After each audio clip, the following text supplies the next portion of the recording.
Hey, we're live, Knucklehead. Hello, everybody. Welcome to the Gio and Joey show. Joey in his festive mood. How you doing, buddy? better than I deserve. All right, so let the people know what you have in store for us today. Yeah, so we've got kind of three topics, three things that would kind of came to mind. Two of them, well, one of them's really heavy. One of them is just something I think people should be paying attention to, just knowledgeable about because religious liberty is so important. And then the third is a kind of a happy, good thing to end on a nice Christmas message to bring us into the holiday. Okay. All right, so get us started. Yeah. So, um, the first article we'll pull up the New York Times one. Hmm. The It's called Spiritual Dems. Yeah, no, hold on.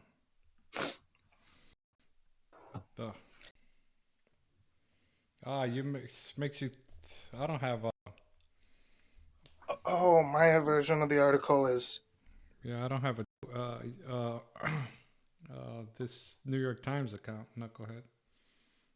Oh, look, there you go. there we go. That helps a little. All right. So All right. what's up? Yeah. So if you look at the headline there, right, it says these Hmm. spiritual Dems urge their party to take a leap of faith, right? And it's got a picture of two Christian Democrats. I forget the guy. The guy on the left is from Texas, I believe. Hmm. Um, and Raphael Warnock, he's the senator from Georgia, the Democratic Yeah, senator. the guy on the left is from Texas. The guy Warnock is the Georgia, and And then Josh Governor Shapiro Josh from Shapiro. Pennsylvania. Hmm. And so there's two Christians and then a Jew.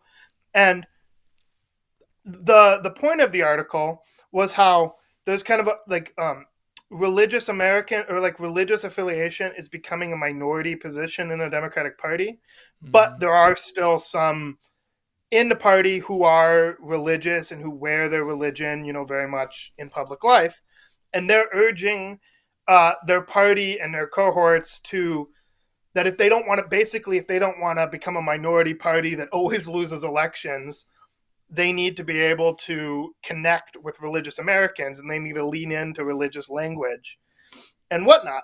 And I had several thoughts on this, right? Some of them were like because I think it's complicated.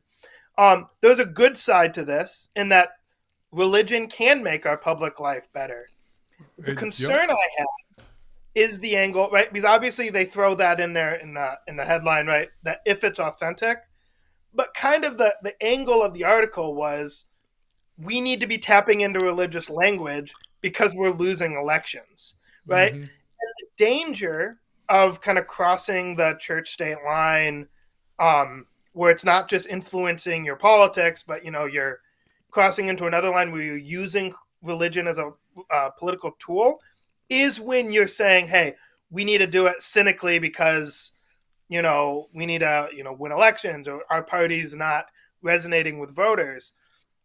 So that was just something that I think was worthy of concern, and Well, just let me share something here before you continue because this is new to me in the sense that I was busy, so I didn't get to prepare too much for the program tonight.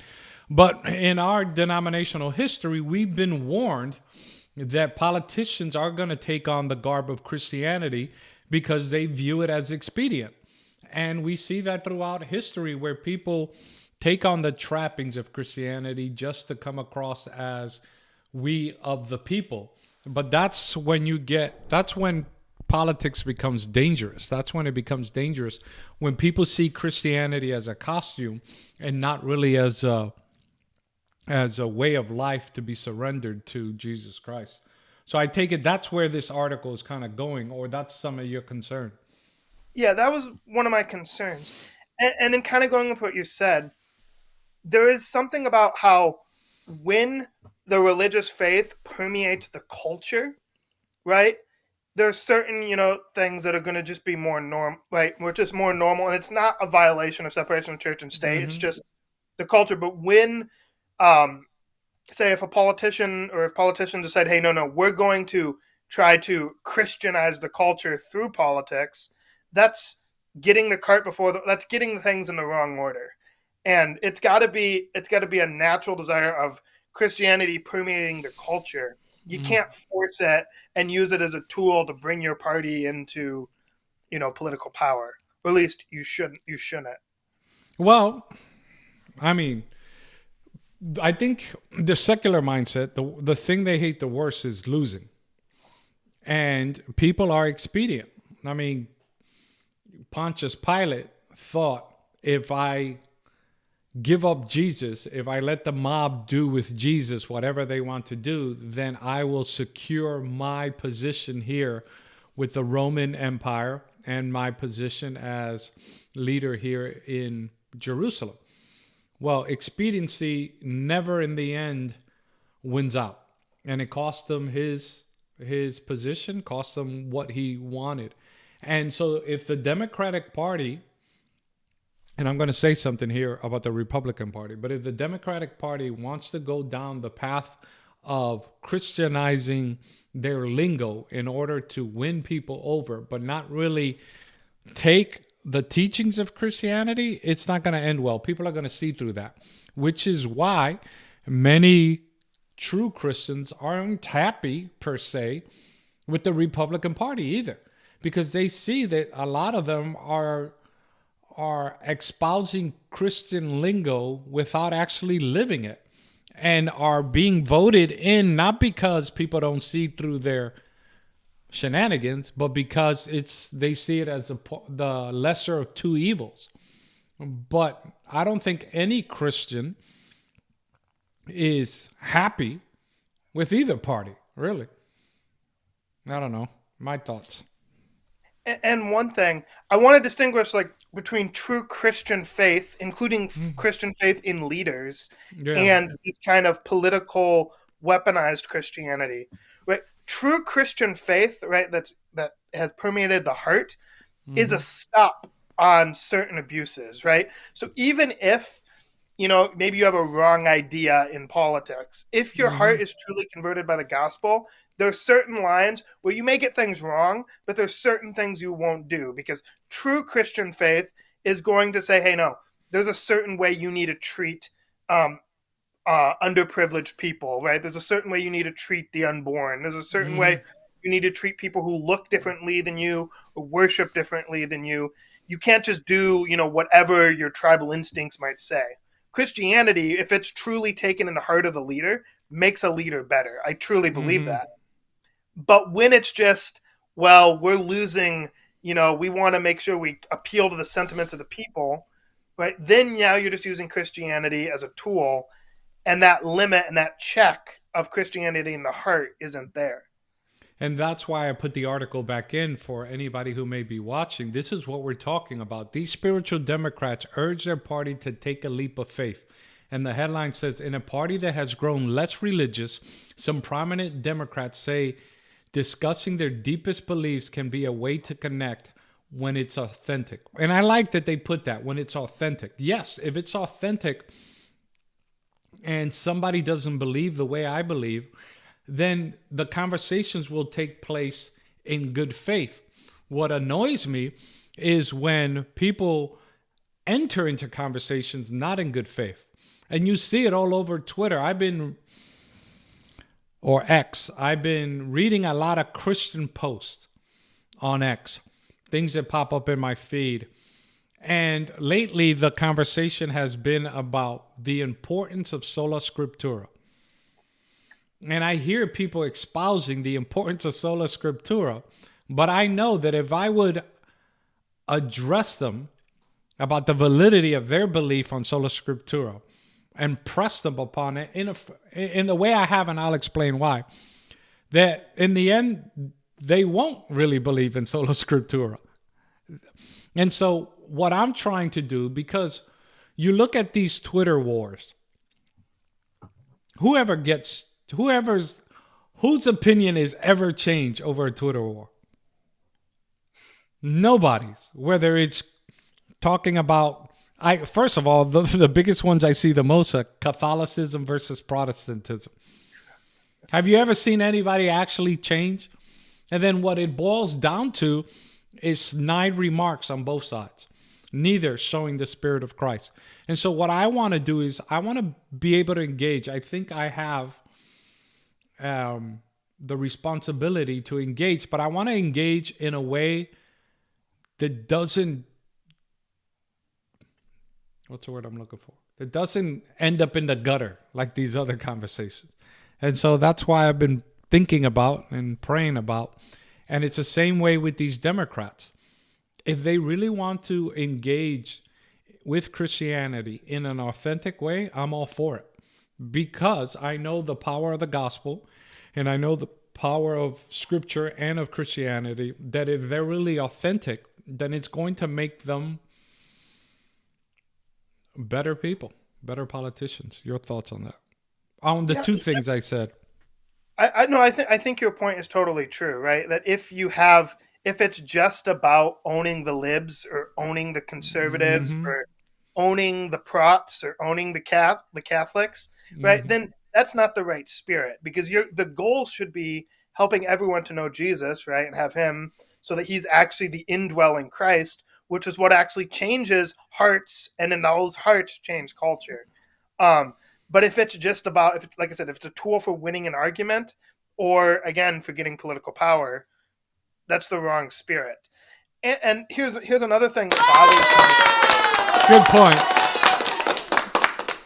Another thing that bothers me about these spiritual Dems is, and everybody points to the other side. So people will point to the religious right, or in certain sectors, certain things that some people on the right say about immigrants, right? If they talk about them, just not that they're against illegal immigration, but just in a broader way that's anti-immigrant or whatever.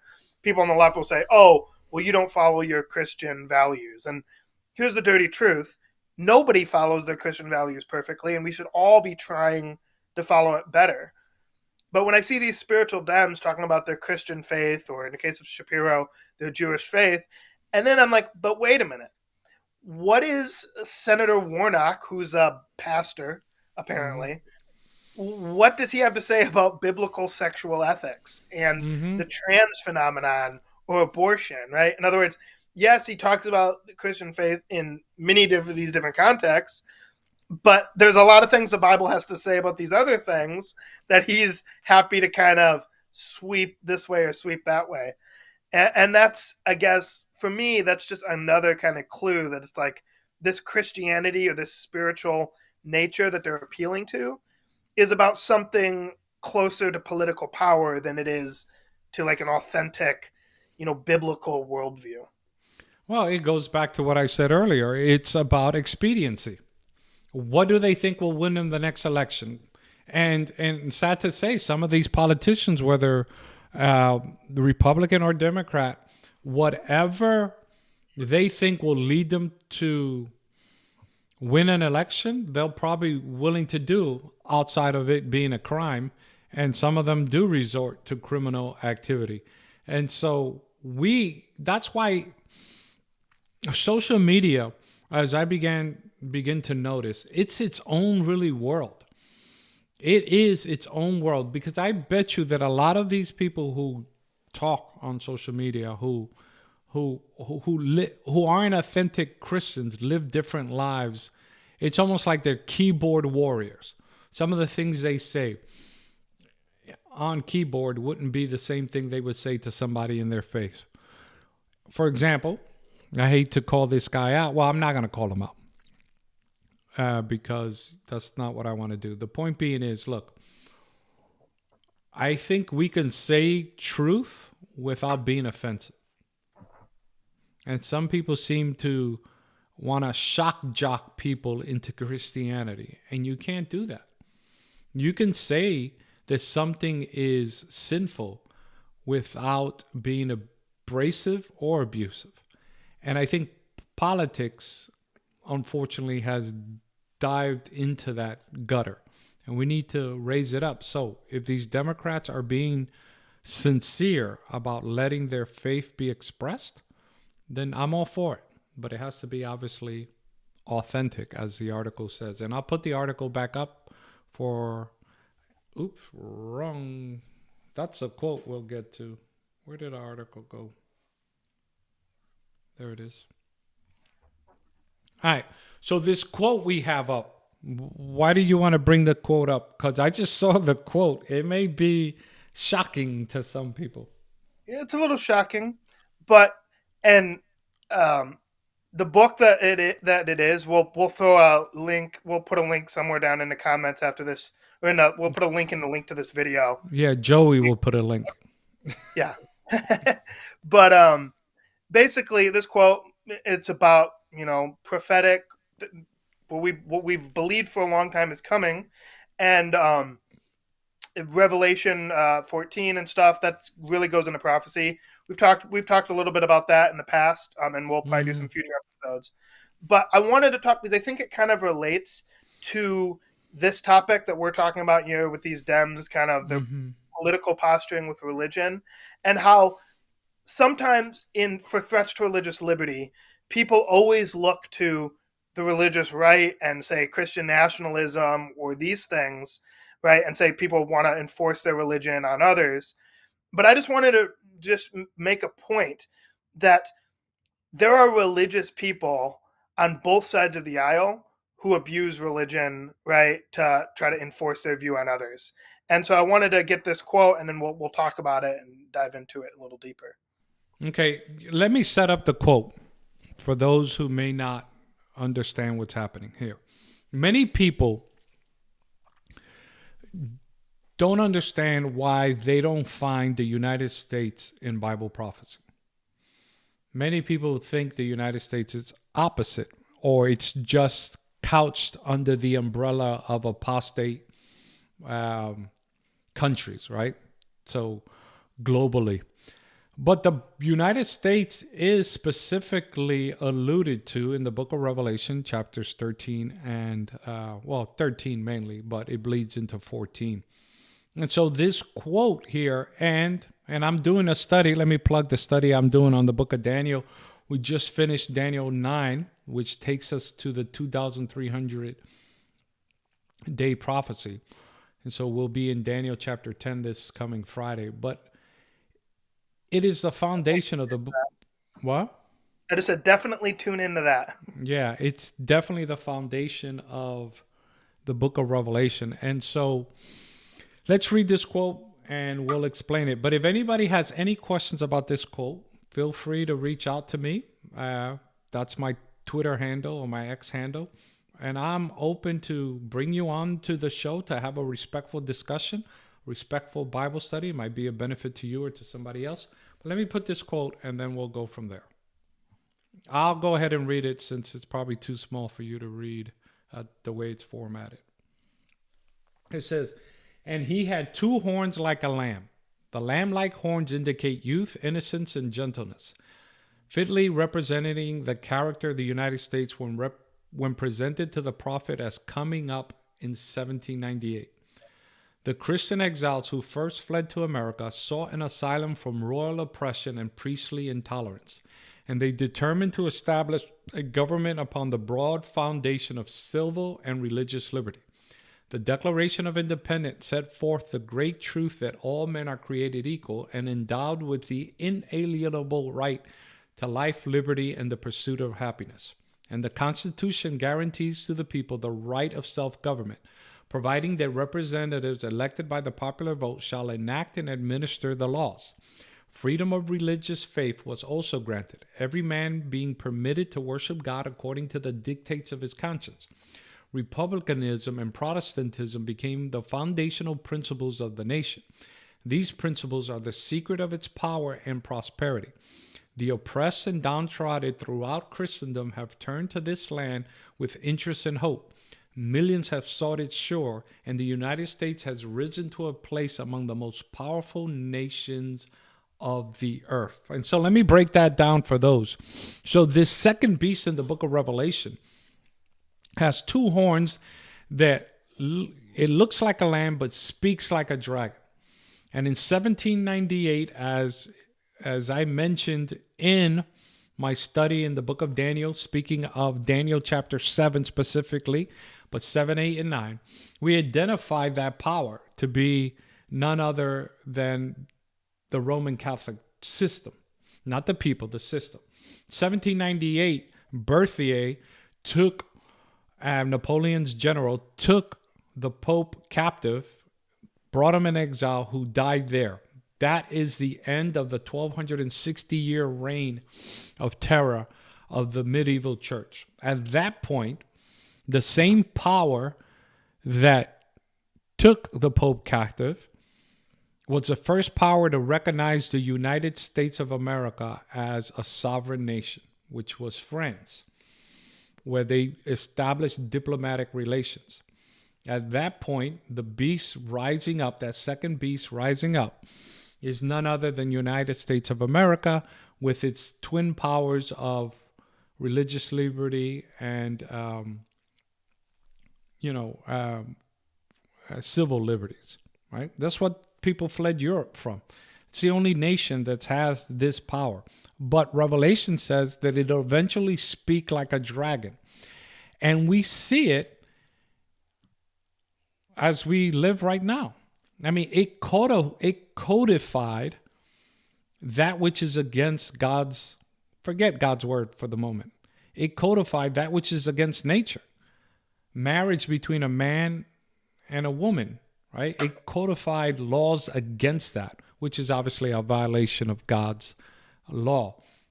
Catching people up, that's where we're at with this quote. And the United States is going to get to a point where both parties are going to help enforce religious laws that are contrary to the Constitution. Go ahead, Joey. I just wanted to give people that. No, I'm glad you did. That's a great background. And like I said, we're gonna have to do on this show sometime like a deeper dive of Revelation 13 for everybody. Yeah. But one of the key things I wanted to draw from Well, let me stop you there for a second. When I'm done with Daniel, I'm going to take about a month break, and then I'm going into the book of Revelation on Friday nights as well. Okay. Well, that's awesome. I'm looking forward to that. Everybody needs to check that out. Chapter by chapter, too.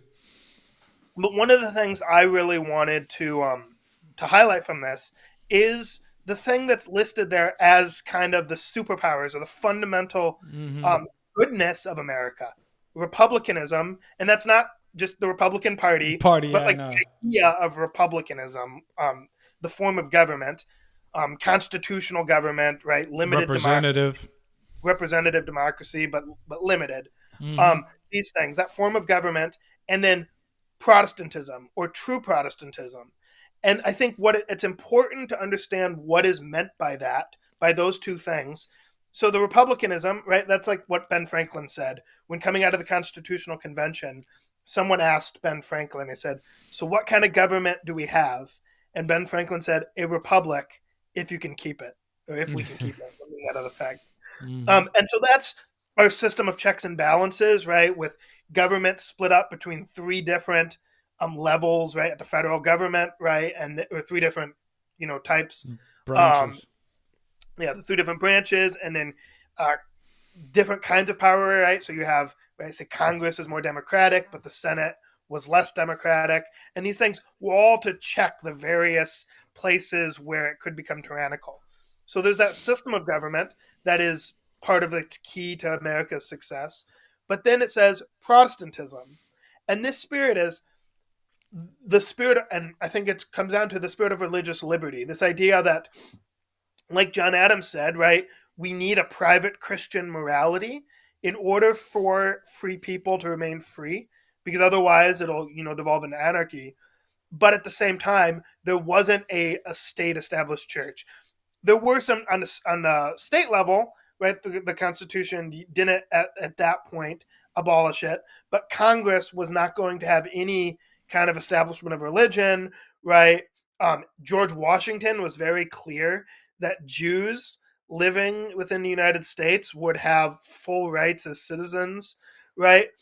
And the key thing, and this is something that my history professor actually brought out that I've really liked, is how in history, religious liberty was talked about, right, as kind of this thing that the government did, right? Constantine passed some law, the Edict of Milan, which granted religious liberty kind of conditionally, right? And then there would be other regimes that would have more or less religious liberty. But in America was the first nation founded upon the idea that religious freedom was a fundamental human right that government did not grant and therefore had no right to trample on, which was new as far as government in human history. And that's the spirit of Protestantism, right? The kind of Roger Williams, right? God doesn't want forced worship. That was the other symbol of America's beacon of America's strength.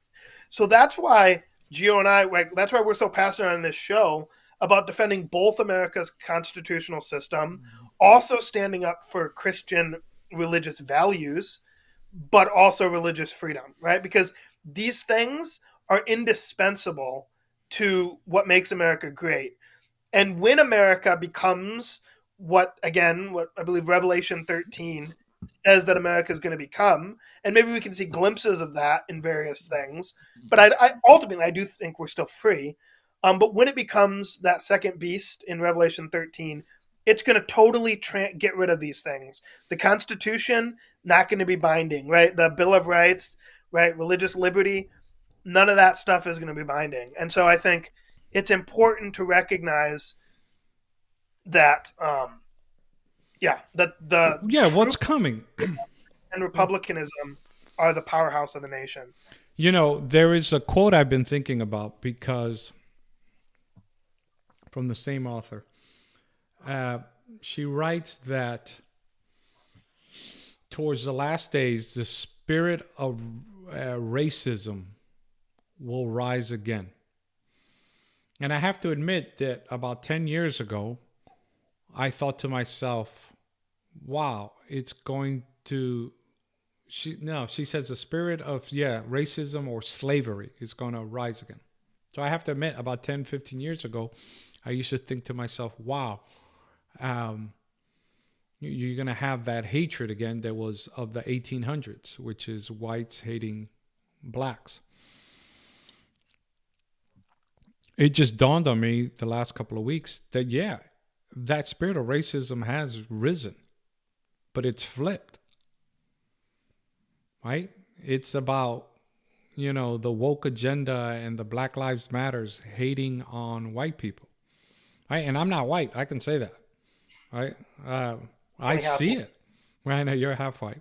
My daughters are half white, but I can see it, right? That the spirit of racism, the DEI, all of that.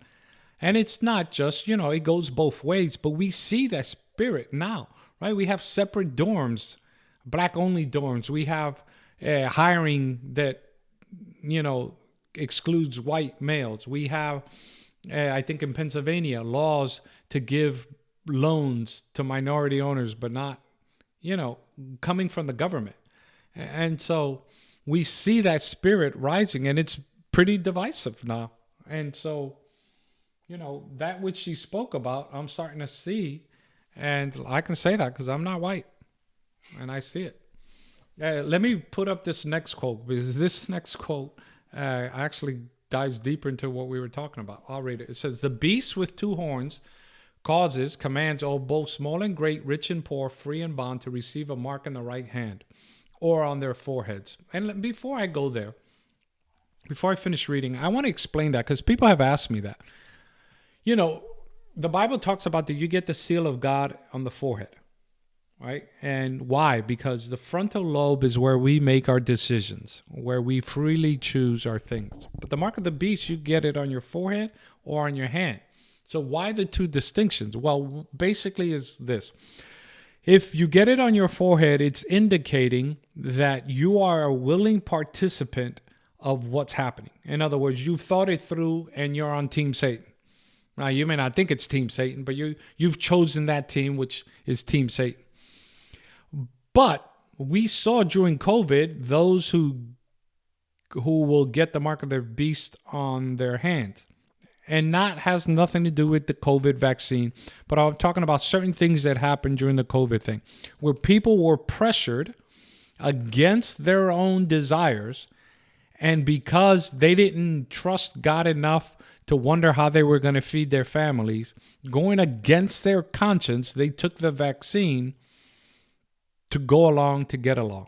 I'm not saying if you consciously took the vaccine because you wanted to, then that's not what I'm talking about. I'm talking about those who caved and violated their conscience to go along to get along. And that's what this is talking about. Those who receive are going to see, hey, wait a minute, I won't be able to buy or sell unless I take the mark of the beast. Well, I don't believe that, but I don't know how I'm going to feed my family, so I'm going to go along to get along. And anytime you violate your conscience that way, it's never healthy. And that's what that's talking about.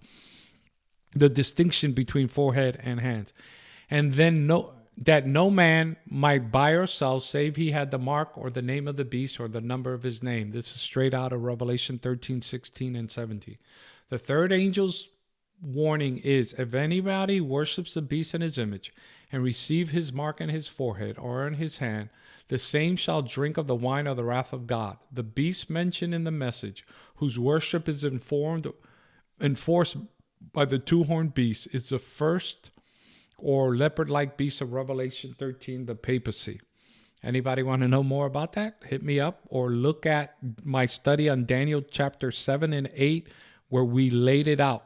And I know, Joey, before I keep reading, well, let me finish the quote and then I'll tell you something. The image to the beast represents that form of apostate Protestantism which will be developed when the Protestant churches shall seek the aid of the civil power for the enforcement of their dogmas. The mark of the beast still remains to be defined. When I did the Daniel chapter 7 study,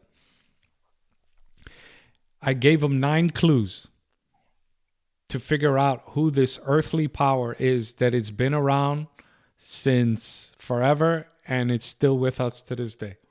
Then I let them wait a week. When we did Daniel 8, we studied Daniel 8 because there were more clues there. At the end, I told them who it is. I showed them how these clues match historical records. You can go back. I gave them a challenge, though, unbeknownst how it would work out. I didn't run it myself. And I know you're not a big fan of AI, but I told them, take the 9 clues, put it on ChatGPT, put it on Grok. Those are the 2 I use the most. Or put it on any AI. So I just copied and pasted the clues. And without any context or anything, it knew who I was talking about. No other power fits except the Roman Catholic Church. And once again, it's not the people. The people are lovely people. Matter of fact, in Revelation 18:4, God says, come out of her, my people, lest you participate in her sins and receive of her plagues. So God is identifying himself and calling those people my people. Just because you're in a burning house doesn't mean you started the fire. But if you don't get out, you're going to be burned. And so God says, come out of her, my people. And that's why I feel bad for those in the Roman Catholic Church. A lot of them have great spirit. They're great citizens. And they don't know these things. And so that's why I teach, so they can get out. Go ahead, Joe. And I would also say, right, between all the different denominations, right, we have differences of opinion on doctrine. Obviously, the Bible is the supreme rule. That's what we should test it all by. But it's not some specific this doctrine or that doctrine that you're wrong on, and that's what makes this system this beast power. But I think the fundamental thing was this system, and it was set up first by the papacy, right? During that 1260-day period of religious tyranny, right? So it's not just we are wrong about these doctrines. It's you will believe this way or you'll die, right? It's the reason why Martin Luther, after he gives his famous thing in Wittenberg, has to go hide out in some German prince's castle because they would have arrested him and burned him at the stake. Right? And so not only that, hold on, it's even worse than that, right? Because he had to be kidnapped to be hidden. In other words, nobody could know where he was because that's how venomous the persecuting power was. For his own good, he had to be kidnapped, and he didn't even know for a while where he was. Yeah. So it's not so much doctrinal disagreements. Now, those doctrinal disagreements are important, and that's where we should go to the Bible to try to sort it out. But it's when you add this element of this church-state power over matters of religious worship that it becomes that beastly power. And so that's why, the papacy for the 1260 days, and now it talks about, right, at that end of that quote, when the Protestant churches shall seek the hand of the civil power to enforce their dogmas, that's when they'll have become this apostate Protestantism. And the reason I wanted to bring both of these quotes is because the two times Protestantism is mentioned here in relation to America, right? The beginning of America, right, and what makes America strong is the spirit of Protestantism. But then, before the final crisis, before Jesus comes, it's the spirit of apostate Protestantism. And so I think that key Protestant principle that makes America great, right? Quote Donald Trump, "Make America great again." If you want to make America great again and keep America great, you go to that core principle of religious liberty and defending the religious liberty of people, not as mere, like, well, we'll tolerate religious difference, but the fact that as image bearers of God, human beings have a fundamental natural right to religious liberty. That spirit of Protestantism is what made America great, and it's apostasy when it goes against that in the name of Protestantism.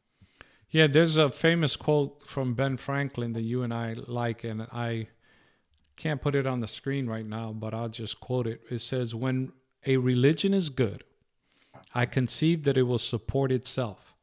And when it cannot support itself, and God does not take care to support, so that its professors are obliged to call for the help of the civil power, 'tis a sign I apprehend of it being a bad one." And that's where Protestantism is headed, right? And not true Protestantism, right? God will always have his faithful remnant composed of people from all walks of life.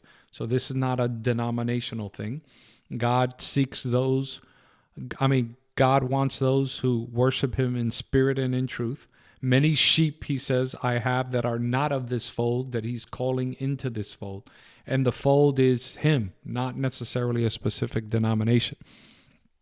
But that being said, many people are looking, and we see it in the rise of Christian nationalism, this desire to impose Christianity by the power of the sword.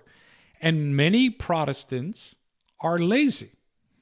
They don't want to live in what I call a biblical tension between the spirit of grace and the spirit of righteousness. That's why the Bible says that in the cross, right, righteousness and mercy kissed, right? Because it's a balance between each case is individual. Two people may commit the same crime, but for different reasons, and therefore you can sentence mercy on one and come down hard on another. But it has to be on a case-by-case basis. And when we try to implement Christianity at the edge of the sword or by the power of the sword, it fails to be Christian.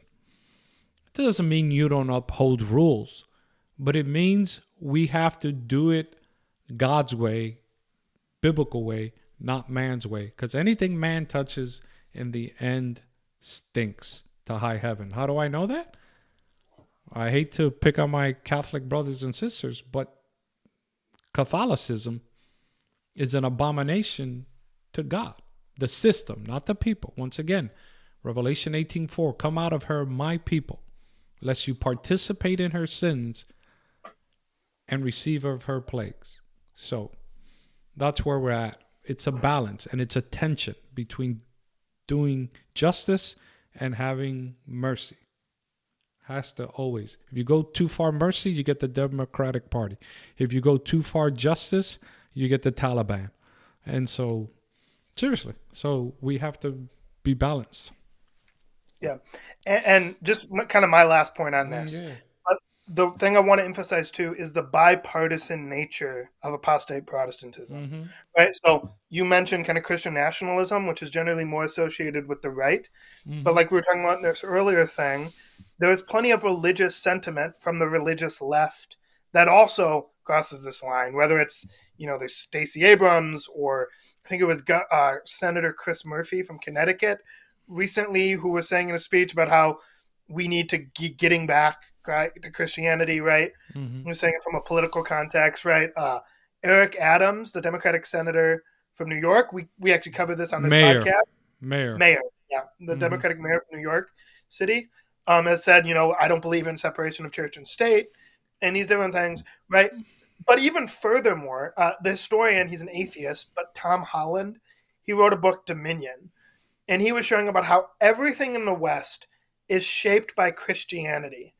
And so when we see, say, gay marriage, like you were referring to it before, gay marriage is an apostate version of marriage. Because before Christianity, marriage as we know it wasn't a thing. The marriage where, both people have respect, right? And it's about the protection of women and these different things. Like, that didn't exist in the world before Judaism and Christianity, right? That's an invention of Judeo-Christian religion. And so gay marriage is an apostate form of that because it takes the garb of it, but it, perverts it from God's design, right? And transgenderism is an apostasy of God's sexual and gender design and all these different things. But and we look at it, right, kind of David Hamstra, who was our guest before, I know he wrote something that was kind of interesting about this, but it's all like the mainline churches and denominations, they're generally the left-wing version of kind of the Christian nationalism stuff. And if you look at the Church of England, right, that's a state church, but all of their declarations are this kind of left-wing mumbo jumbo, right? And so this apostate Protestantism, it's not about, the right's bad or the left's bad, but when either side uses Christianity for political purposes, right, beyond, right, the heart-shaping kind of Christianity, it's problematic. Yeah, and that's why Jesus had the problem with the Pharisees, right? You honor me with your lips, but your hearts are far from me.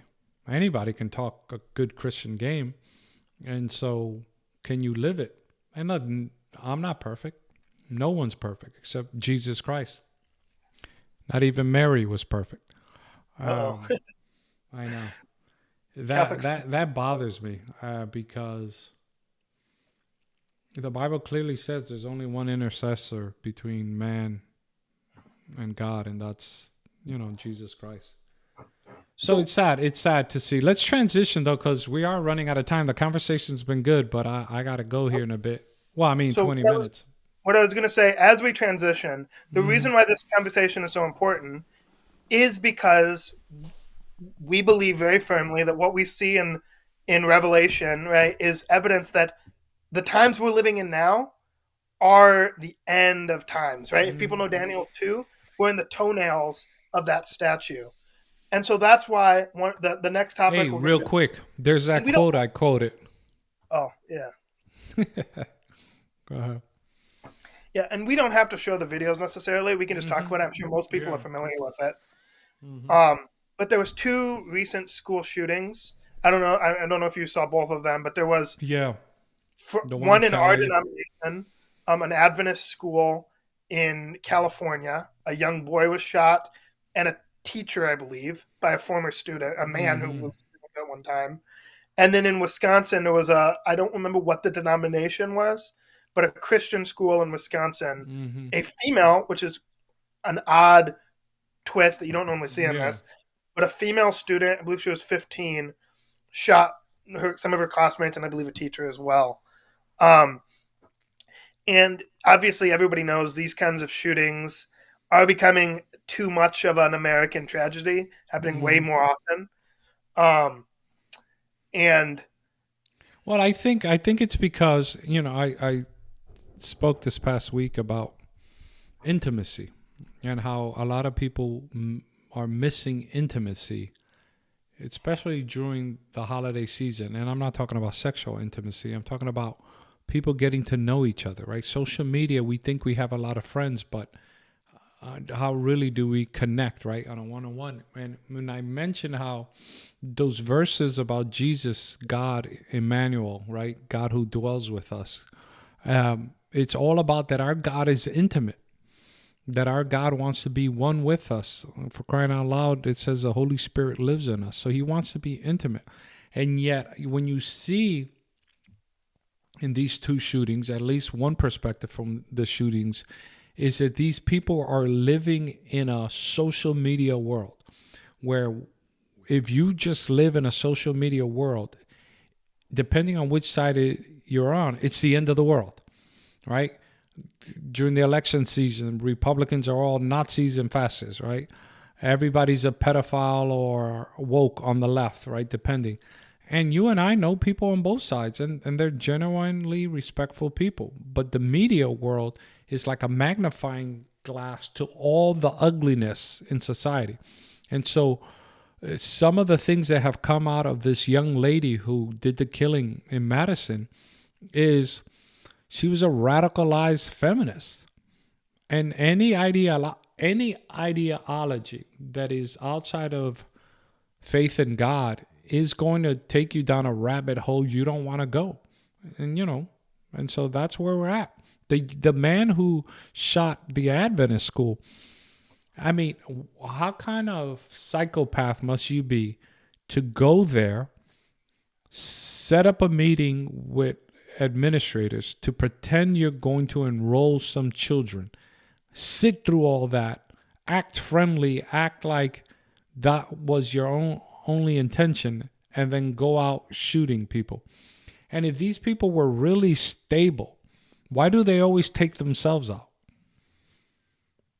Right? If you're fighting a just cause, you don't go to war, shoot some enemies, and then kill yourself. Right? It shows you that mentally they're gone. And that's where, as much as I talk about the Roman Catholic Church, I put a lot of the ails in America on the Protestant Church and their lack of true Christianity. But that's another topic for another day.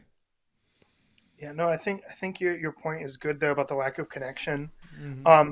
The other story that kind of comes to mind is this. I don't even want to say his name because I don't like glorifying this stuff, but the jackwad who shot and murdered that United Healthcare CEO, and then the reaction online, everybody was being like, "Oh, good, he killed that rich." I actually know somebody personally who doesn't see the killing of that individual as I do too. Something bad. Yeah. And I told them straight. I mean, it was a text message. You become radicalized and you don't even know it. I don't care who it is to take vigilante killing like that. And then their excuse was, well, by denying claims, he's murdered more than Luigi.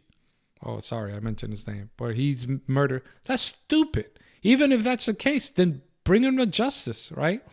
Don't be taking this vigilante attitude.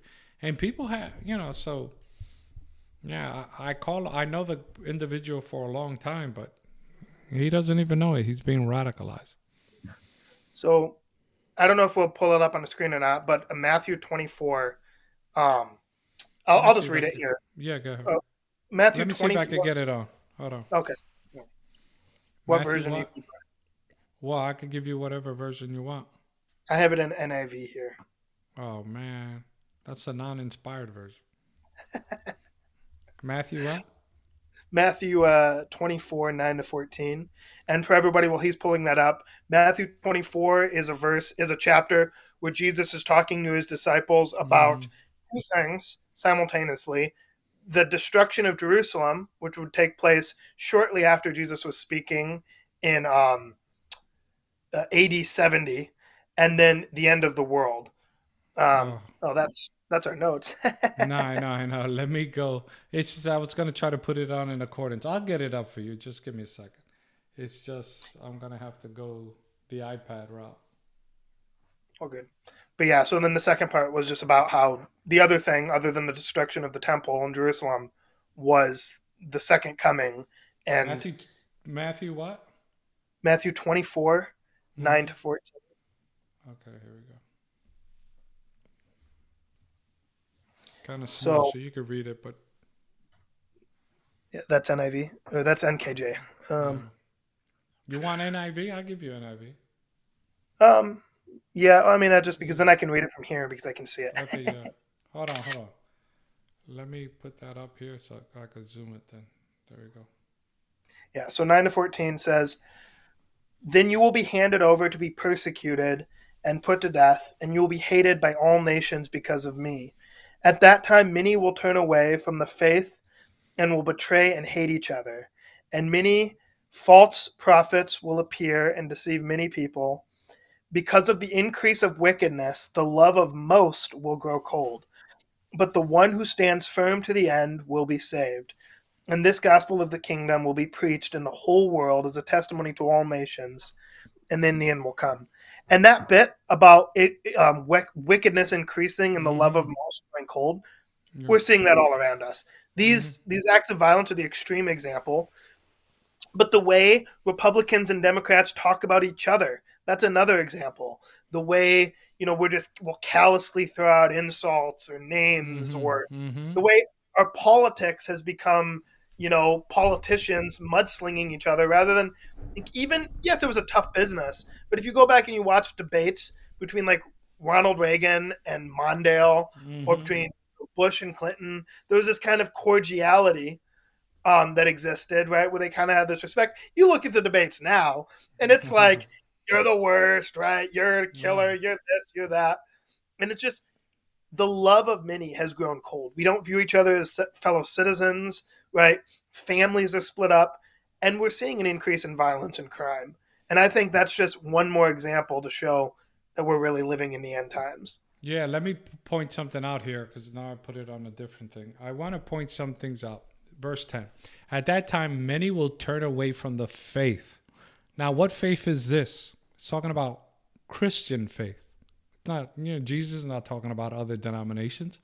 We want them to turn away from other religions, right? From Muslim to Hindu, from Jew. We want them to turn away from that to come to the living God.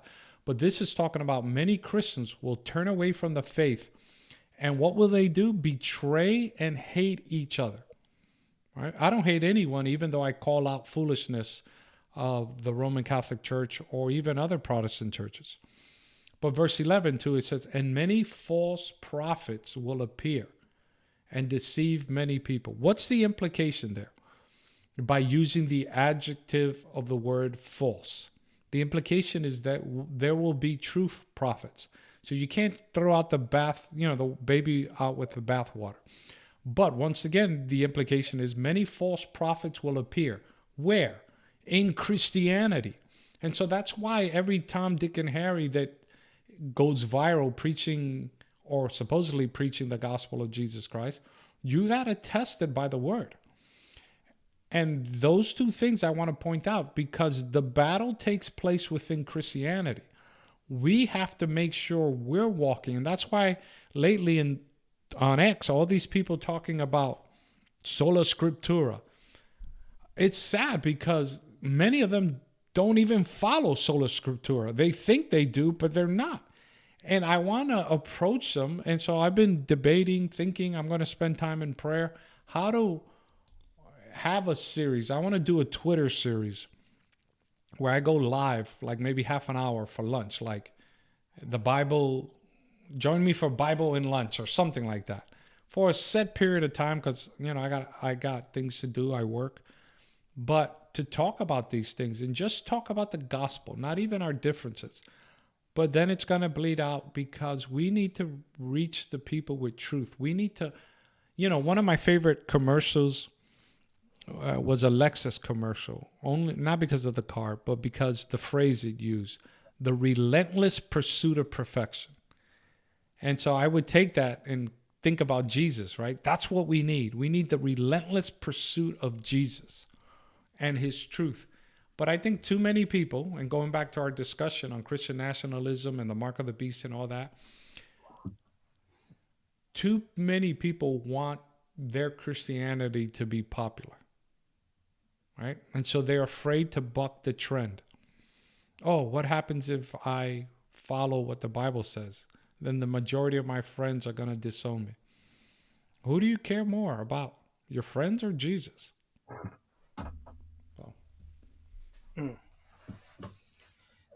So, on something a little bit more positive, first, I just want to encourage, we're not going to read it here, but I want to encourage everyone. Tomorrow's Christmas Eve, the next day's Christmas. At some point during your Christmas festivities, take out the Bible and go to Luke 2 and read 1 through 20, right? In all the commercialization, listen, I got a Santa hat, right? I like the trimmings of Christmas. I watch Die Hard, right? I'm a red-blooded man. That's not a Christmas movie. Die Hard is a Christmas movie, and this is something I'll fight you over. But Die Hard is a Christmas movie. That's a whole nother thing. But I like all the trimmings, and I think some Jingle All the Way and Arnold Schwarzenegger and these things. That's all fun and fine and dandy. But the reason, ultimately, why we should be celebrating this holiday, should be remembering it, is because, like what we've been talking about now, that we're in apprehension of God's second coming, of Christ's second coming. Christmas is a reminder that he came the first time. Amen. Right? He finished that work. And so just at some point during your festivities, take out your Bible, read Luke 2, 1 through 20, right? Remember the reason for the season. And then my question for you is, do you have any particularly fun or wholesome Christmas traditions that you and your family partake in? Why does it have to be wholesome? No, or not wholesome. I don't know. Nah, just kidding. No, but all joking aside, I'm a married man. So the 25th outside of Christmas has also a big significance for me because my wife of 14 years, that's her birthday. So December 25th, not only do I celebrate the birth of Christ, but I have special time with my wife on the 25th. It's her birthday. We celebrate it with the children, and it's become its own tradition because growing up, right, she would always get the joke, oh, do they cheat you on gifts, right? Do you get a Christmas gift and a birthday gift? And so I've made it a tradition where I get her a special birthday gift just for her. Obviously, she gets Christmas stuff, but so that's become our family tradition with my wife. The kids, myself, we make sure we emphasize it's her birthday as well. And not just because Christ really wasn't born on the 25th of December. We take the opportunity to celebrate it, and I'm all for it, right? It's an opportunity to get people to think about Jesus. But my wife was actually born on the 25th, and so we make it special. That's cool. For me, it's Die Hard, it's eggnog, it's hot chocolate. Yeah. All the trimmings, sugar cookies. My mom makes these really good sour cream Christmas Well, here's cookies. another reason why it's hard for us to get into not the spirit, but all joking aside here. It was 72 degrees and I was golfing in a t-shirt. I mean, not a t-shirt, short sleeve shirt. You know what I mean? You're in Michigan, bro. What was the temperature there? Right, yeah, see, you got snow outside. That's nuts. You need to come. I remember the first time I celebrated Christmas in a warm environment was 1988. And we were opening Christmas gifts on the beach in Florida. That just felt so weird. So weird. Because I grew up in New York City where, you have the lighting of the tree. It's a special event. And the city's all dolled out in Christmas attire. So that first time in 1988, opening Christmas gifts on a sandy beach in shorts, just not the same. What you got to do? What did you got to do in that situation? The Bing Crosby song "Mili Kalikimaka" or whatever. That's the kind of tropical Christmas song. Yeah. On that note, hey, look, are we going to have a show next Monday? Yeah, right. Yep, we will. Okay. Yeah. Okay. Do we have a guest or just us? Because I know we had a guest tonight and we postponed it. But anyway, let me, as you look that up, just want to appeal to those listening because we have a few people listening. Go through my series in Daniel. If you don't want to go through the whole thing, just look at Daniel 7, 8 through 9. Take the Grok and ChatGPT challenge. I don't point that out because I'm better than thou or better than anyone. It's in the Bible. The Bible is like the ultimate detective novel. It gives us clue to identify. And the beauty of the book of Daniel, I like to say, is that Daniel is a book in one way that was written for the atheist, because the atheist doesn't believe in God. But he can go to the book of Daniel and then go to the history books and verify what I've been teaching. It's there. I give you dates. I give you names. I give you, names of, the Bible gives you names of countries, Medo Persia, Greece, Babylon. It gives you there, and you can verify it in the history books. I have no hate for anyone, but I do hate systems, because systems lead people down the wrong path, and fear leads to the dark side, right? As they say. And I want everybody to approach the marvelous light of Jesus Christ. I'll let you have the closing word, and then we close out. Yeah.